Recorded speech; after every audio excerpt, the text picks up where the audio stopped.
नमस्कार. आज आपण हॉटेलमध्ये मिळणाऱ्या दहीवड्याची रेसिपी पूर्ण टिप्ससोबत बघणार आहे. तर व्हिडिओ तुम्ही नक्की शेवटपर्यंत बघा. इथे मी 1 वाटी उडदाची डाळ आणि त्याच वाटीने अर्धा वाटी मुगाची डाळ रात्रभर भिजत ठेवली होती. साधारणतः हे भिजायला 7 ते 8 तास लागतात. आता आपण हा बॅटर बनवण्यासाठी मिक्सरच्या भांड्यामध्ये थोडीशी उडीद डाळ आणि मूग डाळ फक्त 2 चमचा पाणी घालून मिक्सरला वाटून घ्यायचं आहे. इथे काय करायचं आहे की पाण्याचा अजिबात वापर करायचा नाही. तुम्ही बघितलं असाल व्हिडिओमध्ये मी फक्त 2 चमचेच पाणी घातले आहे. कारण जर सुरुवातीला पाणी घातलं आणि बॅटर जर पातळ झालं तर काही करू शकत नाही. तरी देखील चुकून तुमचा बॅटर पातळ झाला तर मी तुम्हाला एक टिप व्हिडिओच्या शेवटी सांगणार आहे. तर व्हिडिओ शेवटपर्यंत नक्की बघा. आता शेवटच्या उडीद मी फिरवून घेताना त्याच्यामध्ये चवीनुसार म्हणजे थोडंसं कमी तिखट असावं म्हणून मी एकच हिरवी मिरची आणि अर्धा आल्याचा तुकडा घातलेला आहे. आणि परत ते मी पाणी न घालता फेटून घेतले आहे. तुम्ही ते बघू शकता बॅटर किती घट्ट झालं आहे. उडदाची डाळ ही खूप चिकट असते त्यामुळे ती हाताला चिकटत असते. आता आपण दुसऱ्या भांड्यामध्ये ते काढून घेऊयात. इथे आता दुसऱ्या भांड्यामध्ये काढून झालेलं आहे. आता मी काय करणार आहे की याला फेटून घेणार आहे. इथे ही महत्त्वाची अशी टीप आहे की जितकं तुम्ही पीठ फेटून घेता तितकं उडीद वडे तुमचे किंवा दही वडे मऊ होणार आहेत. याच्यामध्ये मी कुठल्याही प्रकारचा सोडा किंवा इनो काही टाकणार नाही आहे. अशा पद्धतीने चमच्याच्या साहाय्याने किंवा हाताच्या साहाय्याने कमीत कमी तुम्हाला 6 ते 7 मिनटं फेटून घ्यावी लागणार आहेत. फेटत असताना हात दुखू लागला तरी तुम्ही मध्ये ब्रेक घेऊ शकता.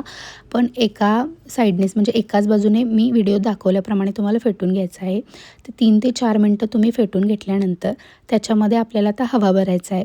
जसं मी व्हिडिओमध्ये दाखवते तसं त्या पद्धतीने तुम्ही जर फेटत राहिला तर त्याच्यामध्ये हवा भरली जाते आणि आपले दहीवडे मऊ होण्यासाठी मदत होते. इथे पिठाचा कलर चेंज झालेला आहे. व्हिडिओमध्ये तो दिसणार नाही पण प्रत्यक्षात तुम्ही जेव्हा कराल तेव्हा तुमच्या लक्षात येईल.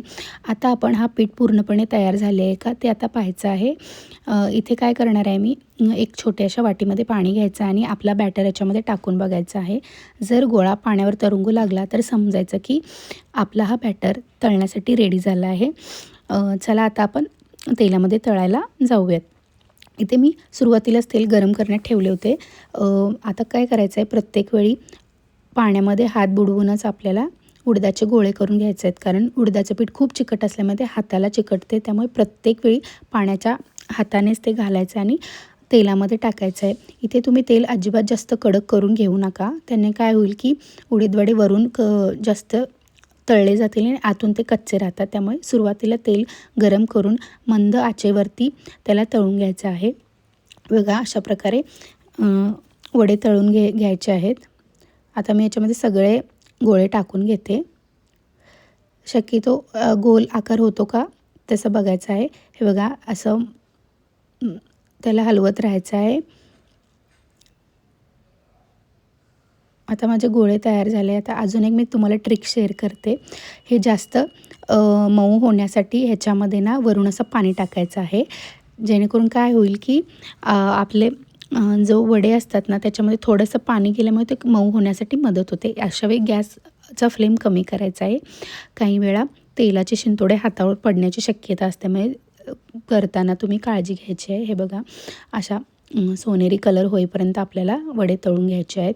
इथे आपले वडे तळून छानसे तयार झालेले आहेत.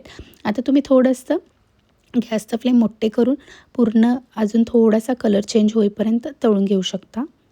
बघा इथे माझे वडे रेडी झालेले आहेत. उरलेले देखील मी वडे पटकन तळून घेते. आता एका मोठ्या पातेल्यामध्ये थंड पाणी घ्यायचं आहे. त्याच्यामध्ये थोडंसं मीठ आणि हिंग टाकून ते मिक्स करून घ्यायचं आहे.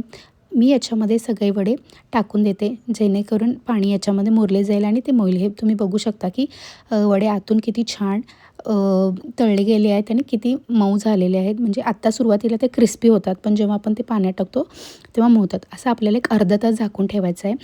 आता दही वडेसाठी आपण दही तयार करून घेऊयात. इथे मी दही आणि पिठी साखर थोडंसं मिक्स करून घेणार आहे. म्हणजे असं आपल्याला फेटून घ्यायचं आहे. अशा पद्धतीने मऊ झाल्यानंतर थोडंसं मीठ, जिरेपूड आणि चाट मसाला याच्यामध्ये टाकायचा आहे.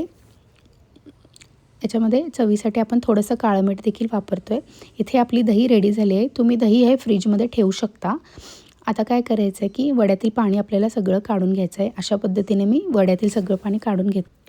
काही लोकं ताकात देखील वडे भिजवून ठेवतात, पण पाण्यातच तुम्ही भिजवून ठेवा, त्यामुळे त्याची टेस्ट छान येते. आता फेटलेली दही आपण याच्यावरती टाकून घेऊयात. दहीवडे नेहमी थंड खायला जास्त छान वाटतात. इथे मी हिरवी चटणी म्हणजे पुदिना, कोथिंबीर, मिरची टाकून हिरवी चटणी बनवली होती आणि त्या चिंचेची चटणी म्हणजे चिंच कोळ थोडा वेळ भिजवून ठेवून त्याच्यामध्ये मीठ आणि तिखट थोडंसं गूळ घालून टाकायचं आहे. इथे भाजलेले जिरेपूड आपण थोडेसे टाकून या आणि थोडासा चाट मसाला टेस्टसाठी वरून टाकून घ्यायचा आहे आणि थोडंसं तिखट टाकायचं आहे, जेणेकरून तो दिसायलाही छान दिसतो आणि चवीलाही छान लागतो. हिरवी कोथिंबीर आपल्याला टाकायचं आहे. तुमच्याकडे जर शेव असेल तर तुम्ही 0 नंबरचा शेव देखील याच्यावर घालू शकता किंवा छान दिसण्यासाठी डाळिंबाचे दाणे देखील टाकू शकता. हे बघा इथं किती सॉफ्ट माझं दहीवडे झालेले आहेत.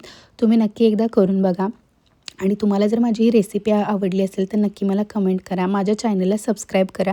तुम्ही जर इंस्टाग्रामवरून बघत असाल किंवा तर माझ्या पेजला देखील फॉलो करा. परत भेटूया अशाच एका नवीन व्हिडिओसोबत. तोपर्यंत बाय बाय.